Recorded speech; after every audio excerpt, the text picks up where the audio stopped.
Let your love fill our hearts.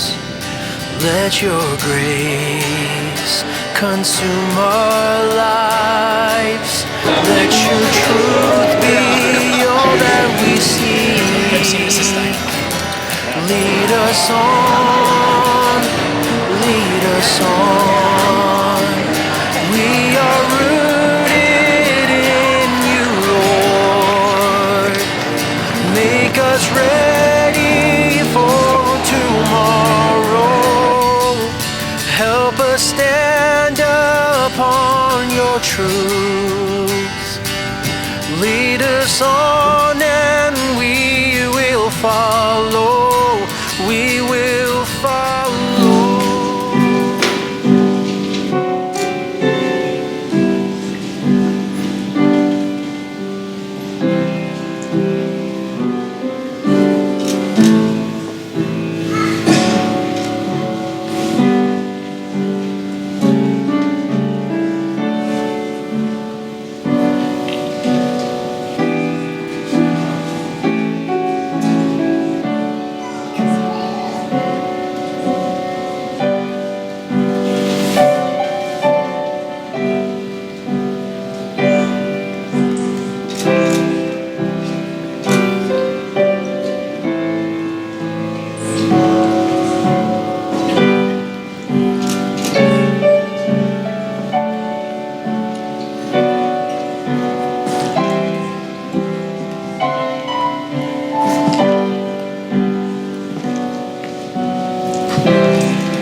Riverside. I want to welcome you to the 2019 Commencement Exercise at Riverside Christian High School. There are a number of people that we'd like to recognize tonight. It's my privilege now to introduce the class advisor for the senior class of 2019 who's going to lead us in the invocation. Please welcome Gary Steines.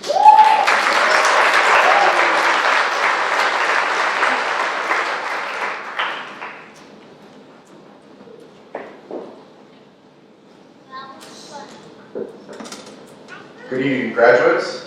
Good evening, family and friends. As your senior advisor, I know that I would have the honor to be able to finally give you a final blessing for this evening. I thought that was very fitting. It's been a long time. It's been since I showed up here at Riverside that you were able to be a part of my family's life. And before I give the prayer, I want to be able to thank all of you on this stage because you were a part of raising my son. And I'm very proud of him, and I'm very proud to stand before you as your advisor. So, when I've given addresses before, I usually come up with my own words, but if this is, for the past 12 years as being a teacher, I had to find somebody else's words that were most fitting. So, this is truly my heart's desire for all of you as you go forward. If we could all just bow our heads. Dear God, we pray for our graduates today and lift them before you. We thank you so much for these we love and for the work you are continuing to do in their lives. They are a gift to us and to many others. And during this season of new beginnings, we ask that you would make their way clear. We ask that you would help them keep their footsteps firm and remind them that you are with them always. May they sense the freshness of your Spirit over their lives in amazing ways. May they be strengthened, instilled with hope from the new roads you have in store.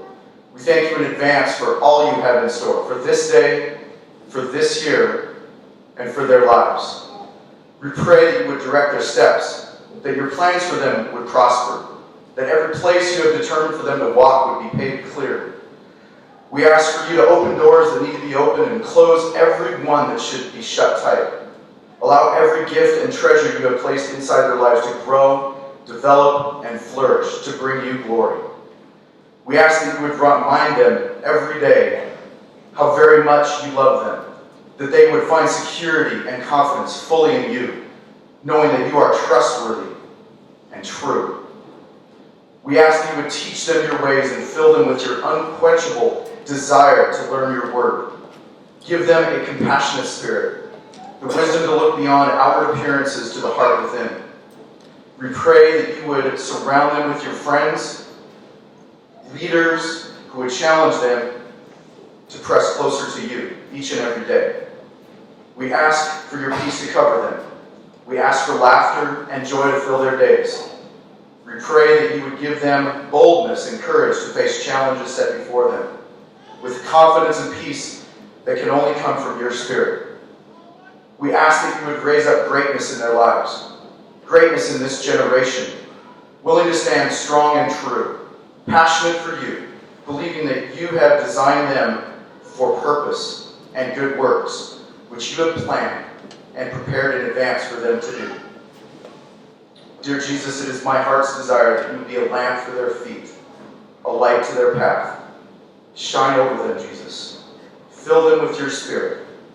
Bless them with your favor and with your peace. In Jesus' holy name. God's people said.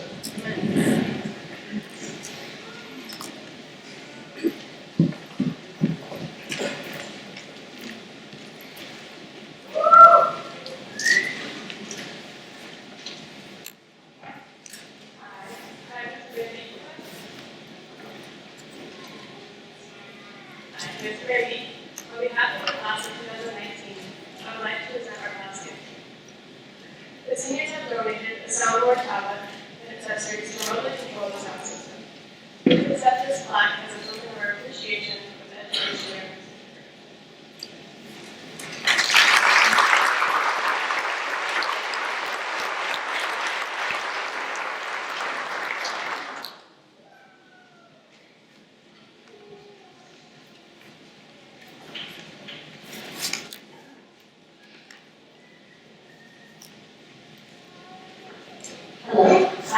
Stein. It's my pleasure to serve as the College and Career Counselor at Riverside. I've been here for 7 years in this position, and I know that the Lord has a plan and a purpose for each of these young people, and it's been a joy to work with them this year. Tonight we celebrate the honors and awards the class of 2019 has received. Each year, Riverside students have been honored to receive the Washington State Honors Award in recognition of outstanding academic achievement based on a combination of GPA and test scores, which ranks them in the top 10% of the Washington State High School graduating class of 2019. This year, we will have 11 recipients, and I'd like them to stand and be recognized. Joseph Allen, Kennedy Belknap, Zachary Eckel, Nathan Bradford, Melissa Campbell, Eric Elsey, Samantha Flippen, Michaela Greenwood, Sarah Immel, Olivia Jones, and Jessica Ryan. Congratulations.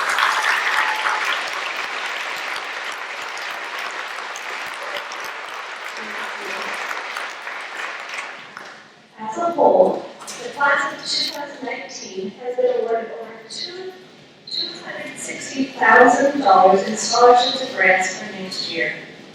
It's my privilege to congratulate each student as they head off to college. I'd like to call your name and have you come. Joseph Allen is headed to University of Washington. He is a Washington State Honors Award recipient,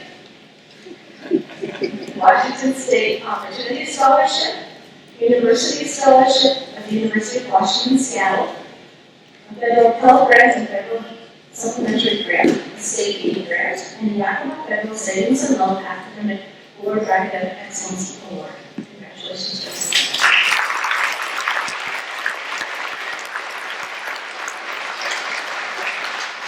Kennedy Belknap is headed to the University of Florida.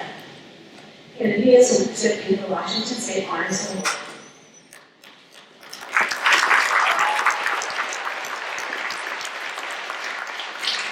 Caitlin Bell. Caitlin is headed to Yakima Valley College, and then she hopes to go on possibly to Florida.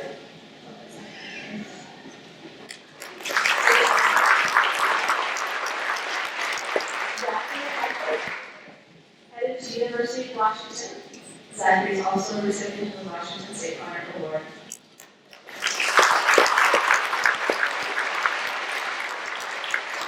Nicholas Beer.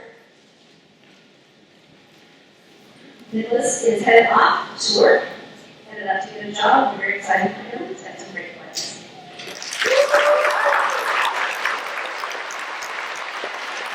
Nathan Bradford. Nathan is headed to Eastern Washington University. He has a scholarship for Eastern Washington University Dean's Scholarship, and he's a Washington State Honors Award recipient.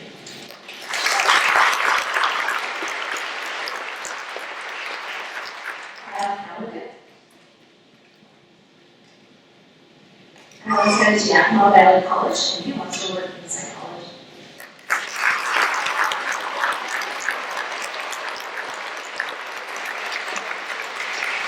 Melissa Campbell. Melissa's headed to Northwest University. She has a Washington State Opportunity Scholarship, a Provost Scholarship at Northwest University grant, and she also is a Washington State Honors Award recipient.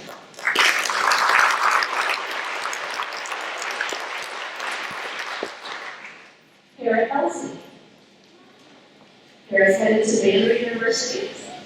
She has the Baylor University Scholarship, and she also is the Washington State Honors Award recipient.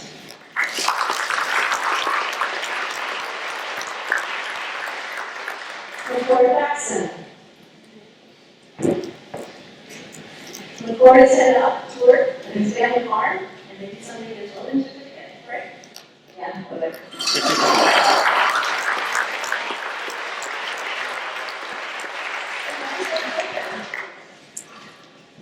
Samantha's headed to Central Washington University.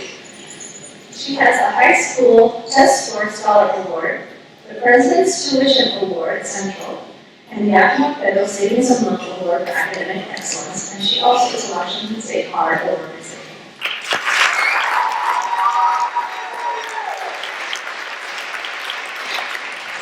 Ellie Gilmore.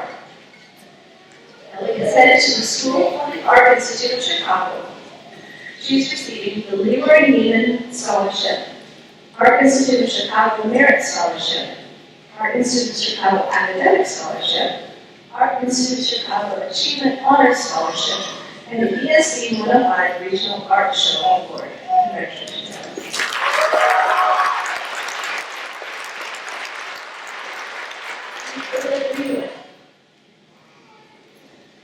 Michaela is headed to Baylor University. She's receiving the President's Gold Scholarship at Baylor, a Baylor grant, and she also is a Washington State Honors Award recipient.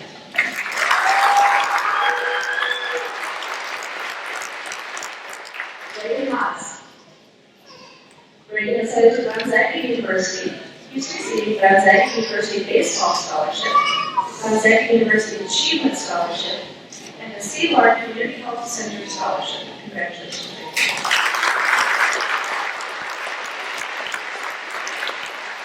Sarah Fiddle. Sarah is headed to Whitworth University. She's receiving the Whitworth University Scholarship, Whitworth Visit Scholarship, Whitworth Grant, and National Merit Finalist Scholarship. She also is a Washington State Honors Award recipient.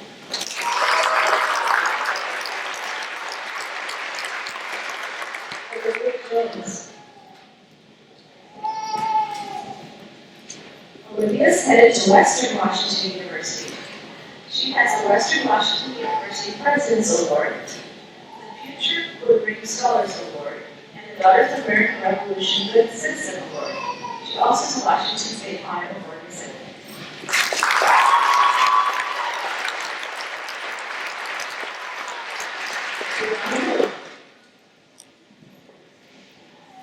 Brianna is going to take a gap year. She's going to work. You can go to Kings Row and get a great hamburger. And then she'll be close to head off to Washington State University and possibly do some forensic art. Congratulations.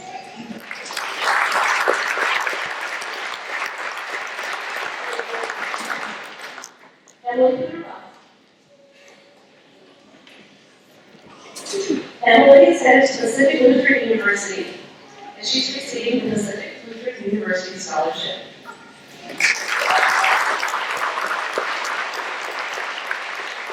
Dr. Steinmetz.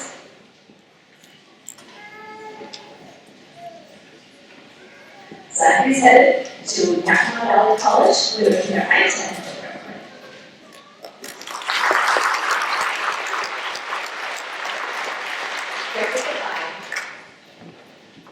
Jessica's headed to Gonzaga University. She's receiving the Gonzaga University Dean's Scholarship, Gonzaga University Leadership Scholarship, and she also is a Washington State Honors Award recipient.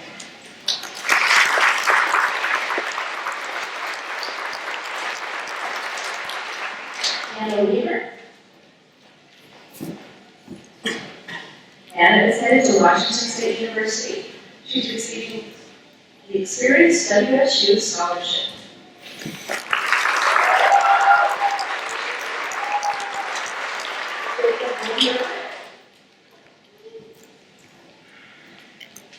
Jacob's planning to work for a year, I think, more, and hopes to possibly go to Perry Tech and pursue some.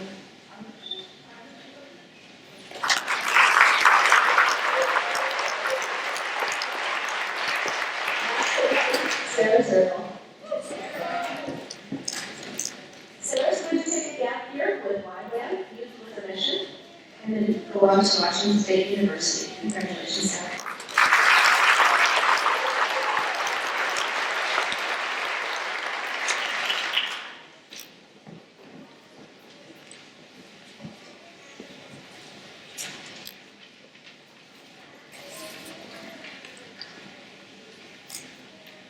Riverside Christian School is a place where the heart, mind, and the grandchildren lies for the discipleship of young believers. Here, the teachers are both professors and missionaries as they work with their students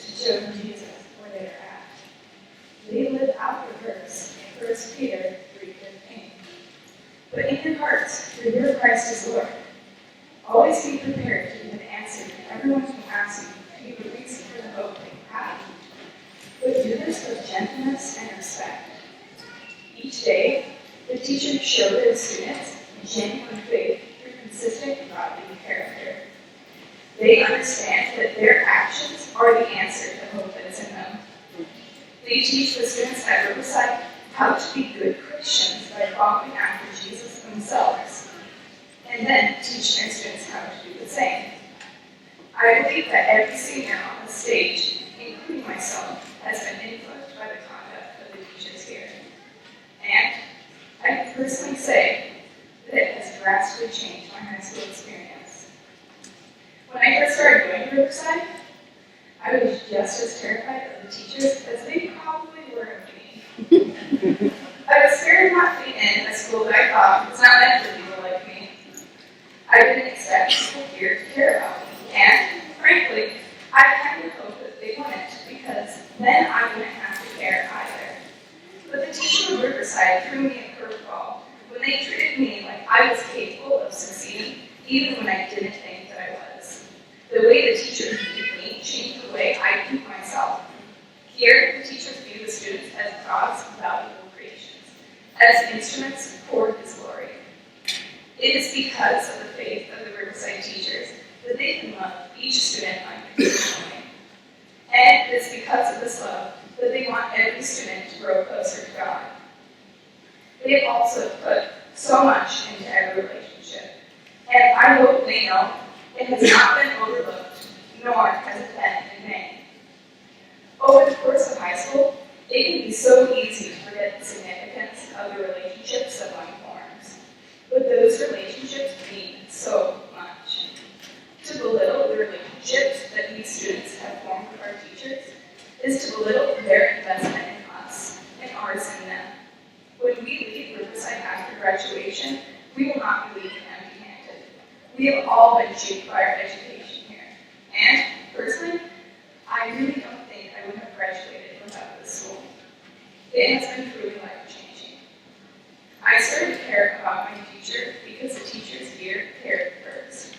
Because of the teachers' compassion, we are all going to chase our dreams because we have been taught that they are not out of reach.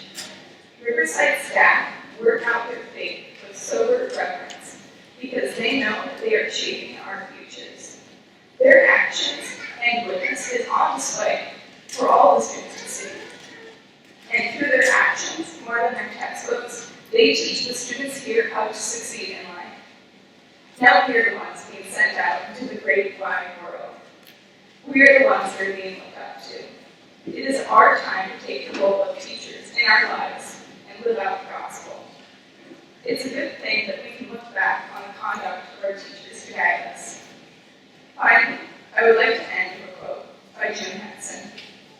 Kids don't remember what you tried to teach them. They remember who you are. I may forget what the capital of Argentina is. And I may not remember how to take the integral of a derivative. Sorry, Mr. Benson. But I think I speak for all the seniors when I say that the enduring fate of the Riverside staff will not be forgotten. From the senior class to the teachers of Riverside, thank you.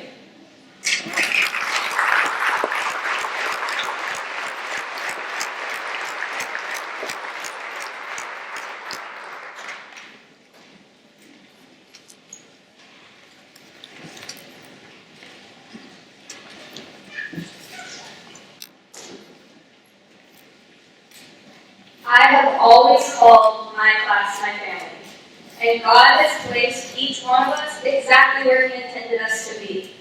We argue like a family, we love like a family, we laugh like a family, we cry like a family, and we support each other like a family. In the end, we are always there for each other. We stand up for one another. Some of us have been together since before first grade. But that doesn't mean that those who came later are not part of this family. Now here we are. We're each preparing to go our own way, stepping out to the world to follow a new path. We won't see each other every day. We won't be walking down the Riverside halls causing trouble or talking and laughing. We won't be sneaking into Mrs. Lee's office to seek support or ask for advice. Being together for so long, I think it's fair to say we've learned a few things. And I mean more than the lessons we learned in PE, like if you're on the opposite dodgeball team or rating laws, you're in big trouble. We've learned it's okay to ask for help and lean on each other. Some of us have had to grow up fast and go through things we never thought were possible.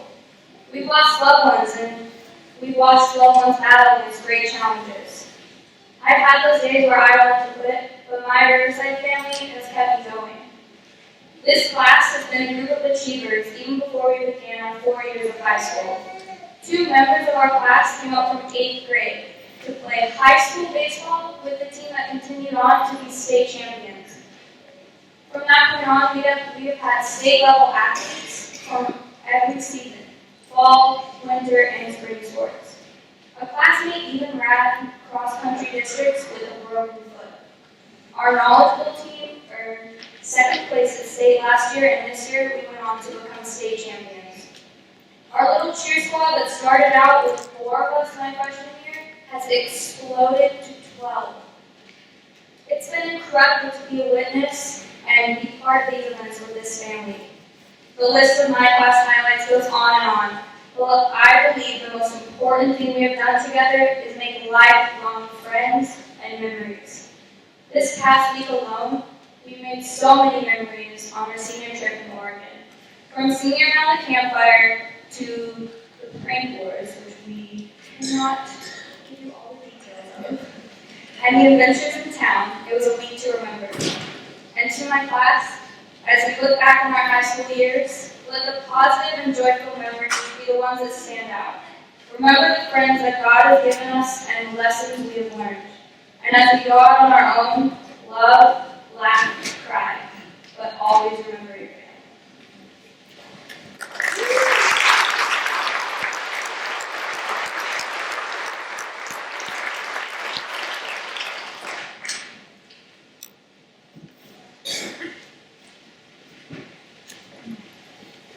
From counting down the days to tracking the exact seconds, we have not only pinpointed this moment for the past 9 months, but since the beginning of our freshman year. However, no matter how dominant our graduation has been on our minds, the valuable lessons presented to us in the past 4 years by our teachers, our parents, and our peers have not taken a back seat to this day. Posted directly above Mr. Benson's whiteboard, a particular phrase has never failed to capture my attention in every math class over the past 5 years. If you always do what you've always done, then you always get what you always got. While at first glance, I restricted its meaning to academics, in that to be progressive in school required continual effort and determination, I have come to accept a broader interpretation, one that encompasses faith. A recurring assumption frequently associated with attending a Christian school is that every student has a relationship with Jesus Christ. However, it is important to realize that going to a Christian school is not what makes you a Christian. The fact is that we're all at different points on this journey to authentically understand faith. And for those of who do identify as a Christian, I want to encourage us to embody a lifestyle that reflects our beliefs. According to James 2:17, faith by itself, if it is not accompanied by action, is dead. As we leave the covering of families and an institution of faith, just pronouncing that you identify as a Christian will have little effect on your faith and God's kingdom.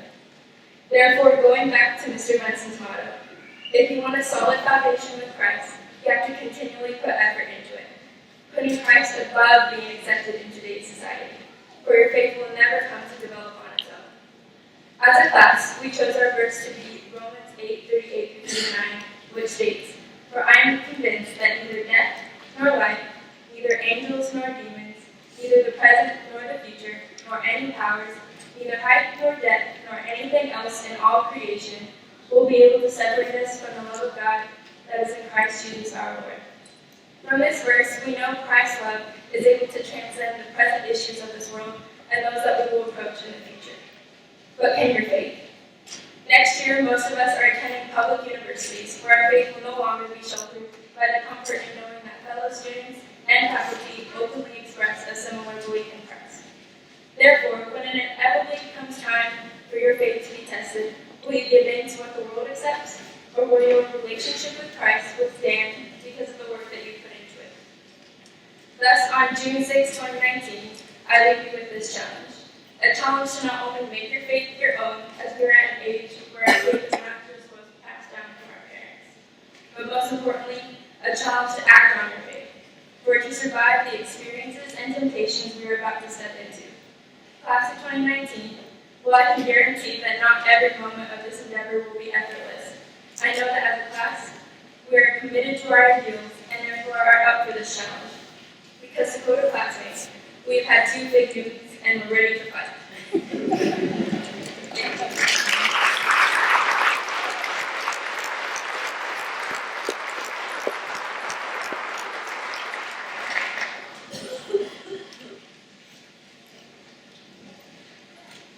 There are 2 things you ought to know about the Riverside Christian class of 2019. First, that we are an incredibly ambitious group. This group before you is a conglomerate of skilled athletes, scholars, artists, and musicians. We are a class of future doctors, teachers, missionaries, business owners, and lawyers who are not afraid to dream big. Secondly, you should know that despite these ambitions, senioritis hit us hard. As a result, we learned some valuable lessons, answering such vital questions as, how early must one get up to write a 5-page paper and still get to class on time? How much time can one idle away cooking pancakes in class? And exactly how long can Michaela hide under a trash bag before Mr. Herring notices that she's missing? As fun as all of this sounds, it wasn't always easy. I know that I personally struggled to see my senior year as more than just downtime before real life begins. We've grown so used to the idea of graduation as a jumping off point. It's the end of your childhood, the start of your career, the first day of the rest of your life. It seems like everyone expects us to have our lives figured out. Graduation is just the first step. Next comes college, maybe, or trade school, a career, maybe grad school, a house, a family. We have big goals, and each day of our lives is expected to take us one step closer to making them a reality. This is a dangerous mentality, particularly with such an ambitious group, as this goal-oriented mindset tends to go too far. Every part of your life is reduced to just another box on the checklist, a stepping stone towards some faraway goal. You spend your days hopping from one to the next without ever really experiencing any of it. The Greek philosopher Zeno once developed a paradox, suggesting that all motion was merely an illusion. He argued that in order to travel any given distance, you must first reach the halfway point. In order to get halfway, you must travel 1/4 the distance, and before that, an 1/8, a 16th, and so on. Because the sequence is infinite, any motion at all is clearly impossible. It's a rather ridiculous argument, isn't it? When Diogenes the Cynic encountered this idea, he didn't say a word, but simply stood up and walked across the room to disprove the conclusions. The paradox was more formally resolved with the development of calculus, which, as Mr. Benson can tell you, shows that an infinite sequence can be added up to create a finite value. Although we can scoff about Zeno's conclusions about the impossibility of motion, there is something to his argument that parallels life as we tend to see it. A series of steps stretching infinitely before us, pointing straight to our destination, but never really getting us any closer to arriving there. As much as we want to put it behind us, senioritis is just a small example of a much more pervasive problem. We spent this year waiting for graduation. If we aren't careful, we'll spend our summer just waiting for college, while away our college years waiting for a career, trudge through our first jobs just waiting for a promotion. As we've seen this year, when this is your mindset, motivation is beyond difficult. Dreaming about your medical degree isn't going to do much when you're trying to find a reason to drag yourself out of bed early each morning to get to your mandatory PE credit. Knowing that it's part of your 5-year plan won't do much good when you're forced to work overtime at that minimum wage job you can't stand. When you're waiting for life to start, you're not living at all. Again, our goals aren't bad. Really, they're incredible, and working toward them will pay off in the end. But until then, our lives need to be more than just a means to an end. When Christ called his disciples, he didn't ask them to go get a college degree and see him again in 4 years. He simply asked them to follow. Moses couldn't speak, Jeremiah was too young, God didn't care. Your part in God's plan doesn't need to start until you're qualified. It is already begun. So today, as we celebrate the brightness of our futures and the accomplishments of our pasts, remember to spend a few moments celebrating the incredible group of people sitting out here right now in the present. Your lives right here today are so much more than just a build-up to your futures. You're all capable of so much already, and I can't wait to see where God takes you from here. Thank you.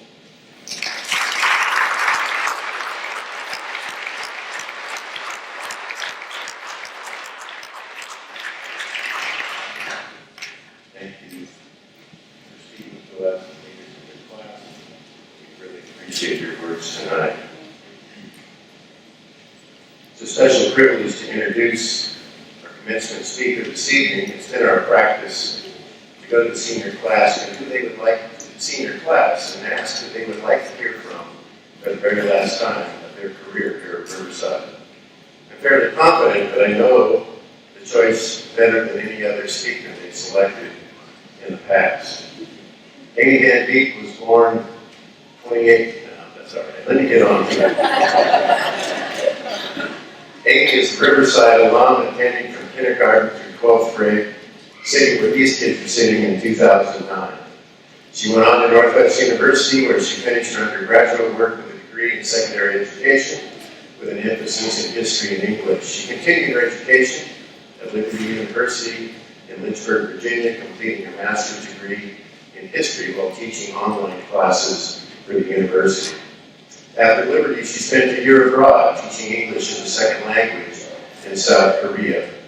In the spring of that year, Sue Emmons indicated she was retiring as a district teacher at Riverside, and Amy was hired by the Personnel Committee, minus the superintendent, to replace her former teacher, mentor, and friend as the new district teacher at Riverside.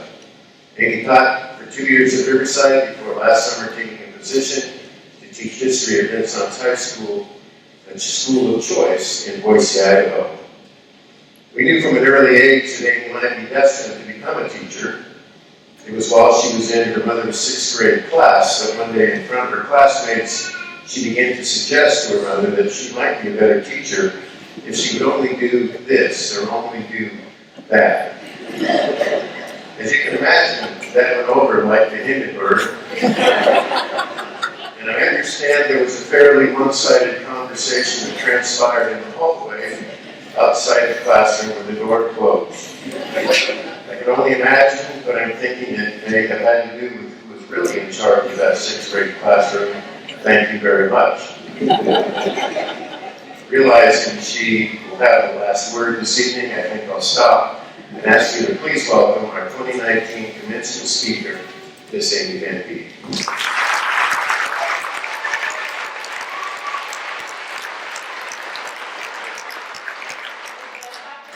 For the record, that never happened. No memory of that. Good evening, ladies and gentlemen. It's a privilege to be here with you tonight. Class of 2019, it's finally here. It would be very difficult for me to get very far without bringing attention to why today is such an important day. While today marks a milestone in the life of the class of 2019, it also marks the 75th anniversary of D-Day, where the Allied soldiers, led by American General Eisenhower, stormed the beaches of Normandy. And 150,000 soldiers lost their lives in an effort to stop the evils of Adolf Hitler. I know as each year passes now, the numbers dramatically dwindle. But is there by chance a World War II vet that's with us here tonight that we can honor and recognize? Well, the fight for freedom didn't stop on D-Day, and I just would like to recognize any veterans or any person that's in the military today. If you could stand up and we could recognize you and thank you for the service that you've given our country.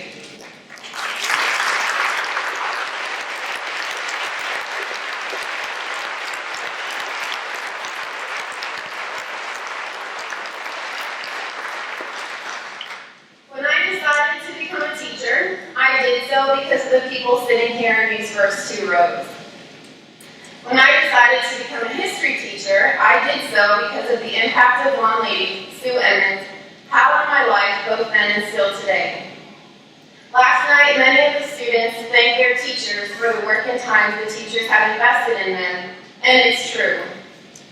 Back when I considered the opportunity to teach at Riverside, I knew I couldn't pass up spending my formative years in education in a community that did so much to raise me. I had to learn new secrets. Truth be told, coming back and teaching at Riverside was at first somewhat bizarre, especially with Mr. Herring as my neighbor. And Mr. Benson, I will never be able to call you Herb. However, tonight is a bit surreal for me, just as this Saturday I'll be celebrating my 10-year high school reunion with Riverside's class of 2009. It does really feel like yesterday that I was up here on the stage with them at the end of our time at Riverside, excited about whatever was coming next, but sad to be leaving the friends and family. The friends that became family after so many years together. My relationship with the class of 2019 actually began before I became their history teacher. I'll never forget the first time we met. Do you remember? Oh, that's right, we can't talk about it. But because why, Reagan? It's in the past. But I will say, McCord, if you would like me to beat you on a race in the stairwell again, I'd be happy to. It's been a long time since those days, but that moment is a moment in my life where I look back and I can so clearly see God's hand in the way He began to intersect our lives. Now look at you. You all look so sharp, and while those hats are difficult to make look cute, I've never seen a crew like you pull it off before. I have to admit, when you asked me to speak at graduation, I was immediately humbled, followed by feeling immediately overwhelmed. While I spent the better part of my adult life working to prove my dad wrong about what society is deemed negative about millennials, I did what any good millennial would do in this instance. I Googled how to write a good graduation speech. It didn't take me long to find some of the top quotes given at graduation speeches by individuals who are masters of their craft. I found that their speeches centered around the importance of staying true to yourself, of making hard but necessary choices, and if you do the things you love, you'll never work a day in your life. But perhaps the most practical advice I found came from Admiral William McRaven, who strongly suggested to the University of Texas Austin graduates to make their bed every day. Because, and I quote, "If you can't do the little things right, you'll never do the big things right. And if by chance you have a miserable day, you will come home to a bed that is made, that you made. A made bed gives you encouragement that tomorrow will be better." You guys, those are great things. And I really do want those things for you. I want you to always be yourself. I want you to do hard things and live a life that you love. And I really do think there's a lot of good that comes in making your bed. But when it comes down to it, what I care about the most is the condition of your heart. So being back at square one, I spent some time digging, both in my files and in reflecting on the time we've had together, especially this past year. As I looked through my files, I found some of the riveting and truly life-changing history lessons I taught you. But unfortunately, tonight isn't the night to make you sit here and listen to me get way too excited about how Gustav Swift transformed the meatpacking industry, which, y'all, I really would appreciate. Or in having to make the hard choice between being a Federalist or an anti-Federalist, which, Steiners, have you recovered from that yet? So as I started reflecting on the time we spent together this past year, when home and visit with you guys, I realized that besides reliving the times in the classroom, we would just hang out and talk about all the things you never told me when I was your teacher.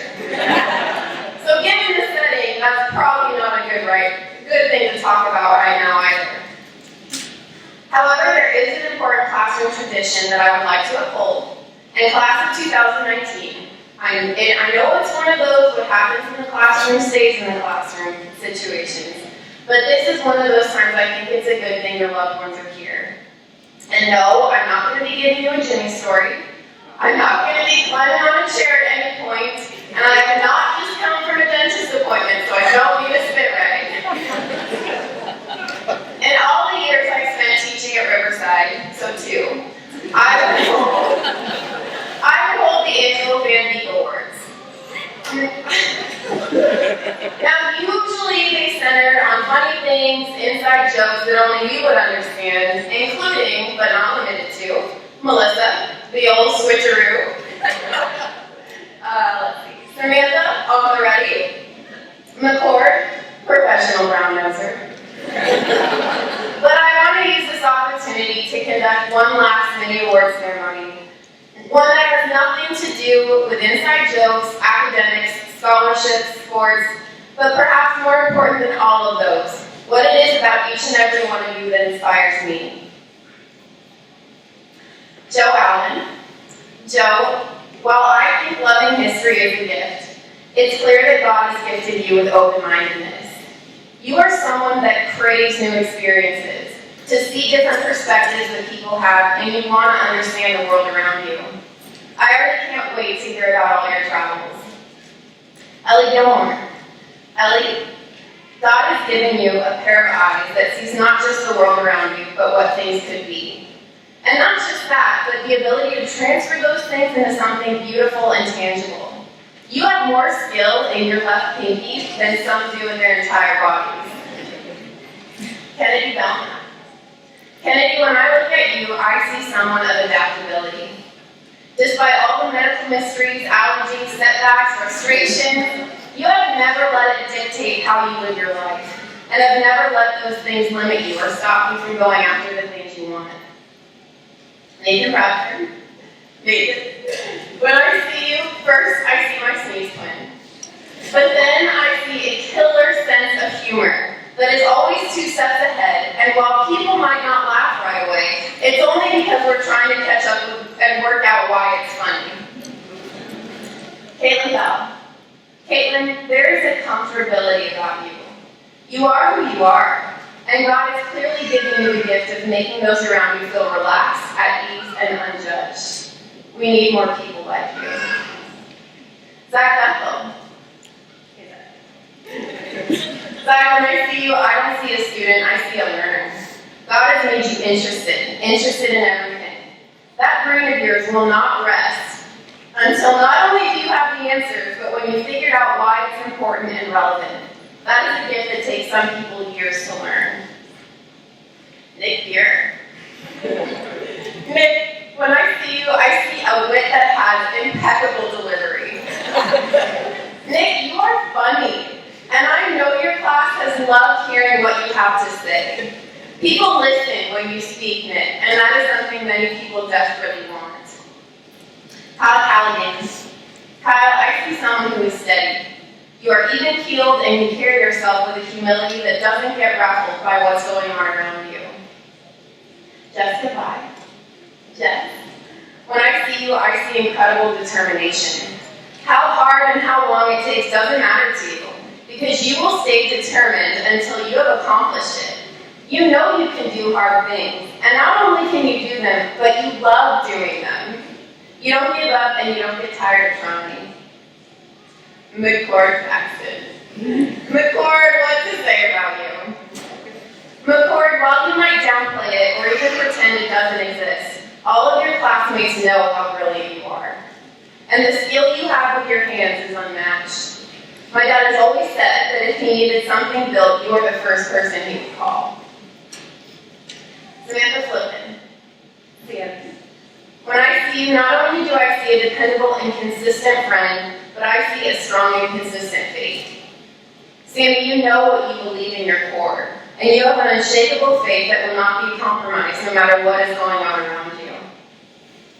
Brianna, when I see you, I see a very passionate person who, even if you don't express it, you have a lot of meaningful things to say. As shown even last night in the way you hit the nail on the head on what I believe is the mission of Riverside. It was truly profound. Melissa Campbell. Melissa, when I see you, I think of one word: devoted. You have a thirst and a desire to know God better, to hear His voice, and to follow Him. I always love hearing you pray. As there is a sincerity and reverence, it is clear you know who you are talking to. Michaela Greenwood. Michaela, when I see you, you show others what it means to be a servant. When you think you're behind the scenes and no one knows, you actually leave your mark everywhere. Because if a job needs to be done, it's usually credited to you. While others have to be told what to do, you have an intuition that already knows what needs to happen and gets it done, hoping that no one notices it was you. Sarah Circle, when I see you, I see brightness. You bring laughter and you know how to keep things light, and you have a voice that would brighten anyone's day. That talent of yours is going to make an incredible impact on so many people. Sarah Emma. Sarah, God has given you an incredible brain. They say that what? You only use 10% of your brain? Sarah, that 10% of your brain power is made of different stuff than most people. It is clear that God is going to use you to reach the very smart people of the world who need someone like you to explain the simple gospel. Reagan Haas. Reagan, when I see you, I see glue. Reagan, you are a leader. And I saw it not just when I watched you present on the Phoenicians or being captain of the sports teams, but the atmosphere is just different when you are around. Those leadership skills combined with the hard work and convictions you possess make it stand out, and I know your class really values the way you've been investing in them this past year. Olivia Jones. Olivia, when I see you, I see someone who doesn't miss anything. Olivia, you have an awareness like I have never seen before. You catch the little things, and you have this amazing ability to file it away. I know this class would not be as put together up here without your touch, and it's so fun watching you love them in that way. Emily Peterbach. Emily, when I see you, I see an independence and bravery that doesn't need others' approval to be who you are. You are confident and you don't worry about the little things, and you have this ability to keep things light when it all gets bogged down. Anna Wheeler. Anna, I see the tenderness of your heart. You allow yourself to feel things, to put yourself out there, to take risks, and enjoy the process. You find a home in places wherever you go, and I'm so impressed with the way you made a home of Riverside so quickly. Jacob Rittberger. Jake, while your class may see you as a duck whisperer, I see a person of curiosity. There always seems to be a twinkle in those kind eyes of yours and a true sincerity behind them. Kara Elsie. Kara, when I look at you, I see a person of so many dimensions. You are one of the most well-rounded people I know, and I absolutely love discussing history, ideas, and just anything with you. You are one of my go-tos when it comes to book recommendations. You are a kindred spirit and a lifelong learner. Zach Simon. Oh, Simon. Simon, when I look at you, I see someone who knows how to be a true and loyal friend. Not only do you accept others as they are, but you do everything you can to make them feel comfortable, to help them make them feel comfortable in their own skin. And you give them room to be themselves, whatever that looks like. You are so supportive, and I think everyone needs a friend like you. Class of 2019, God has blessed you with so many gifts and talents. You are a class of doers, and I know that doors are going to open that only you can walk through. Your gifts are going to play such a role in helping you experience some major successes in your life. And let me tell you, it's going to be fun, and it's going to feel good, and I can't wait to watch. But if there was one piece of advice that I could give you, it's this. Do not let your talents and gifts become your identity. While these gifts are going to be what help you find success in life, they can also be very dangerous. It doesn't take long for your gift to become an idol. As we've often heard, our greatest strength can also be our greatest weakness. The moment you begin to put your value, your worth, and your identity in the things you are successful in, you begin to attach your value on your ability to perform. And while you might not realize it, this is really hard not to do. We live in a world that determines success based on performance. Everything is graded, everything is judged. Can you pass this test? What was your AP score? What's on your resume? What have you done that makes you deserve that position over someone else? It's stressful, and it is tough, because sometimes, no matter how hard we work, our abilities fail us. We have bad days, we act impulsively, or not soon enough. We make poor choices or forget things.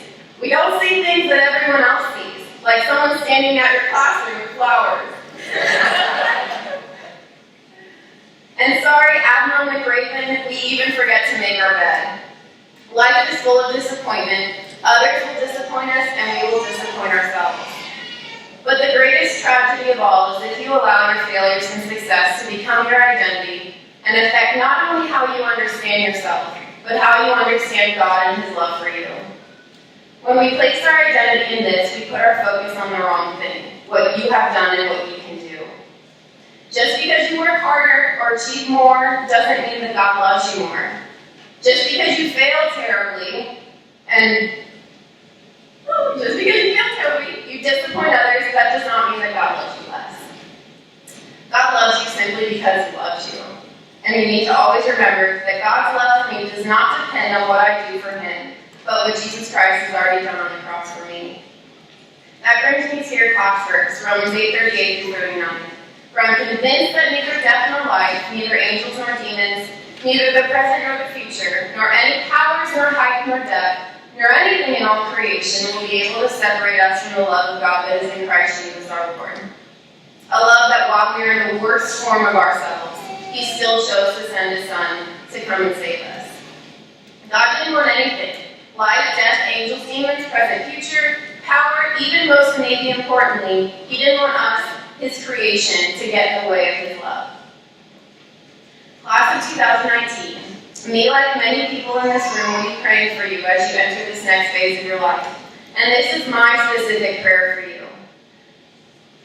Not that you become successful in what the world finds to be successful, but that regardless of the great triumphs I know you're going to experience, or the devastating failures and hardship that life brings, that you accept His love, you keep your identity in Christ, remembering that His love does not depend on your ability to perform.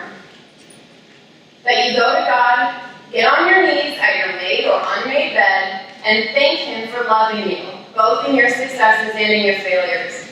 Because that will remind you that what may have been a miserable day was still a success. To the class of 2019, this past year, I have missed you. I know I'm at the beginning of my career, and we'll have many more classes, but you will always, always hold a special corner in my heart. And while we'll be in different places after tonight, different places in the country, different places around the world, just know that no matter how long you're away, whether it's 5 years, 10 years, 20 years, you and I both will have had our 2 years together at Riverside, that we're family, and that we will always have a home at Riverside Christian School. Thank you.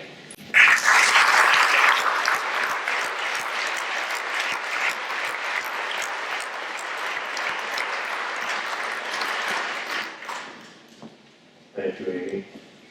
It's at this time, Board of Directors, faculty and staff, friends and family, based on the work completed at Riverside Christian School, it's my privilege to recommend at this time that we award the diplomas to the class of 2019.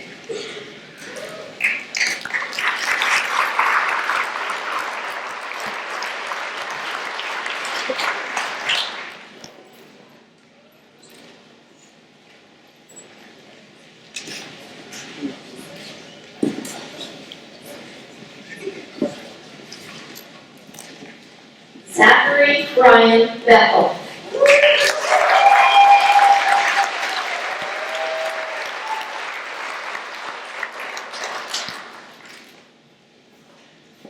Nathan Lee Bradford.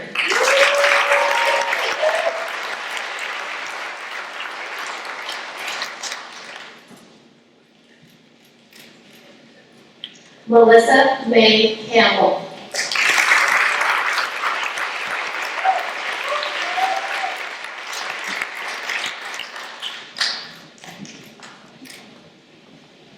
Sarah Grace Immel.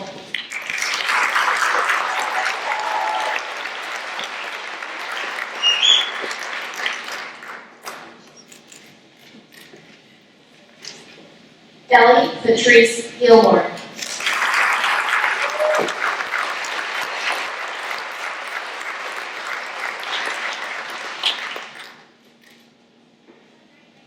Brianna Elizabeth Muth.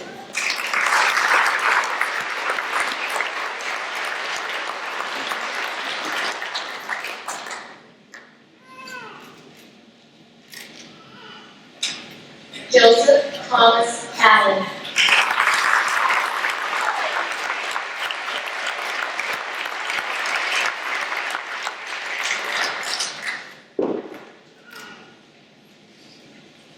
Kara Lynn Elsey.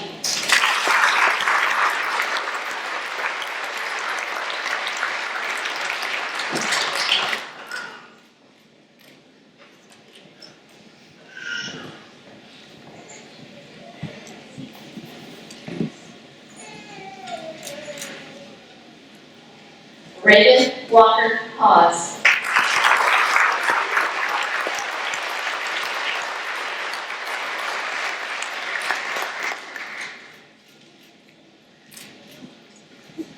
McCord Douglas Casper.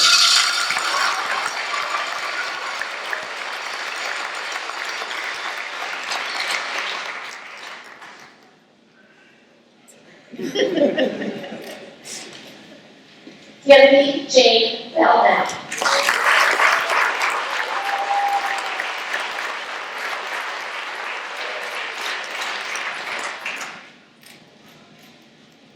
Michaela Jean Greenwood.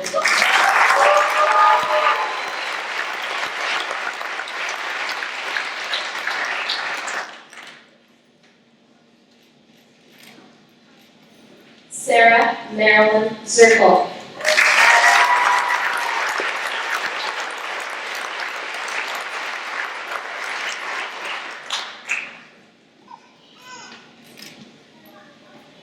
Caitlin Brianna Bell.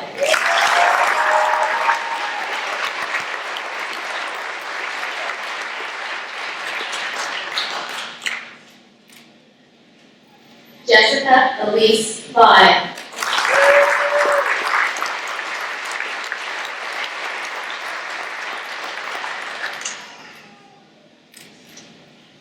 Samantha Jade Clifton.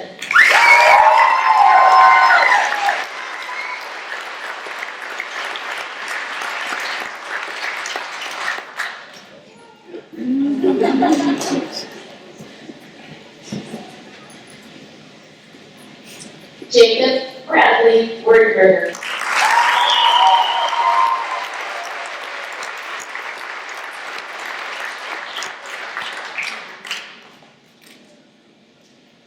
Kyle Carol Halligan.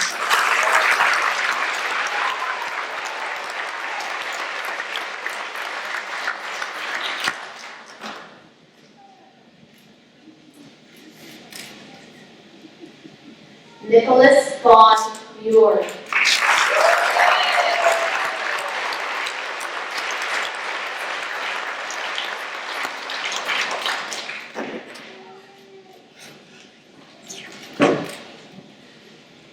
Zachary Alexander Steines.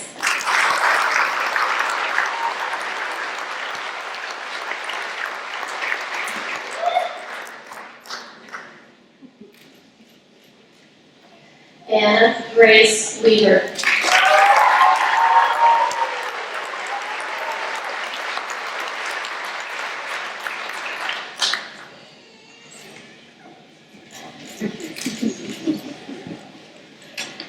Emily Noel Puderbach.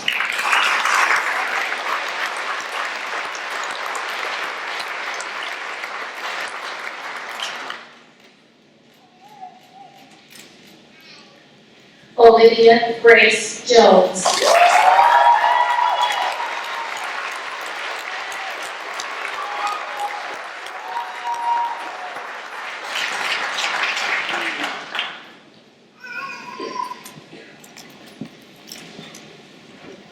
Congratulations, class of 2019.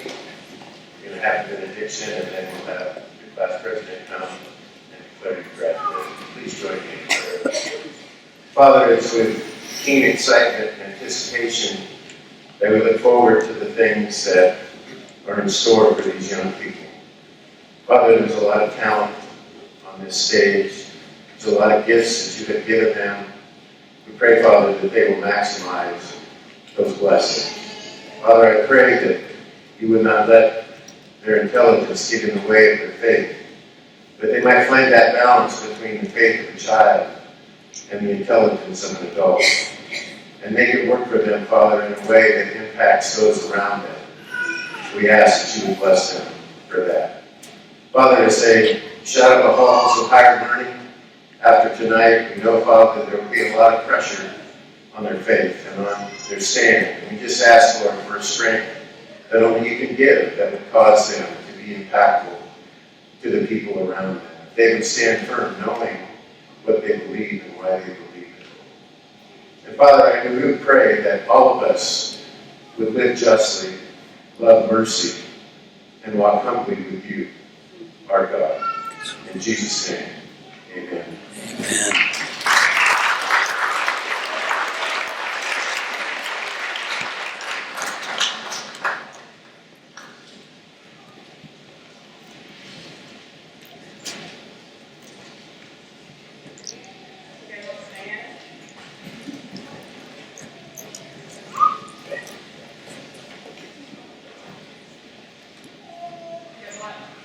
Take a breath. You may now turn your head.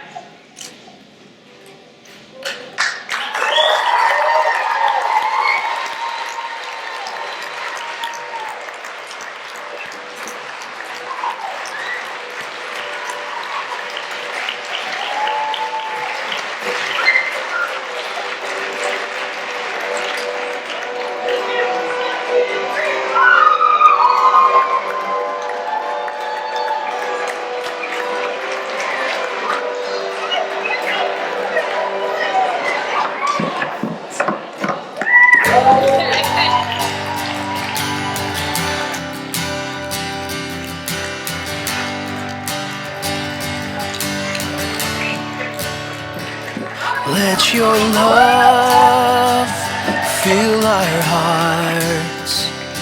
Let your grace consume our lives. Let your truth be all that we seek. Lead us on, lead us on. We are rooted in you, Lord. Make us ready for tomorrow. Help us stand upon your truth.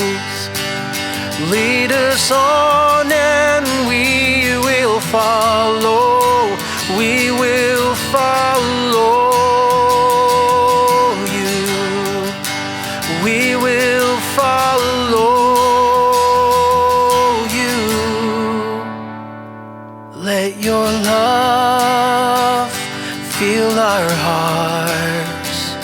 Let your grace consume our lives. Let your truth be all that we seek. Lead us on, lead us on.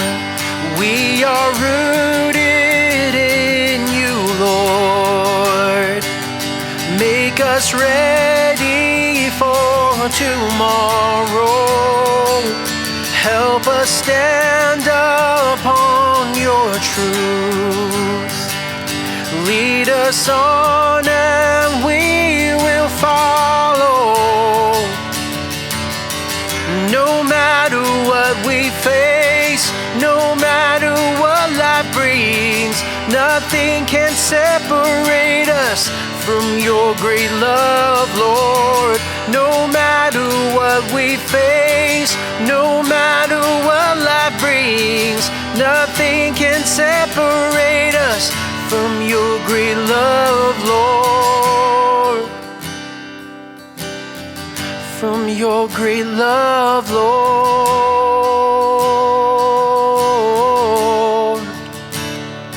We are rooted in you, Lord. Make us ready for tomorrow. Help us stand upon your truth. Lead us on and we will follow. There was a time that I swore I would never go back. I was blind to the truth, didn't know what I had. I was running, I was searching, but every place I turned for healing left me more broken than the last. Take me back to the place that feels like home, to the people I can depend on, to the faith that's in my bones. Take me back to a preacher and a verse where they've seen me at my worst, to the love I had at first. Oh, I wanna go to church. Trying to walk on my own, but I'm wound up lost. Now I'm making my way to the foot of the cross. It's not a trophy for the winners, it's a shelter for the sinners, and it's right where I belong. Take me back to the place that feels like home, to the people I can depend on, to the faith that's in my bones. Take me back to a preacher and a verse where they've seen me at my worst, to the love I had at first. Oh, I wanna go to church. I wanna go to church. Oh, more than an obligation, it's our foundation, the family of God. I know it's hard, but we need each other. We're sisters and brothers. Oh, take me back to the place that feels like home, to the people I can depend on, to the faith that's in my bones. Take me back.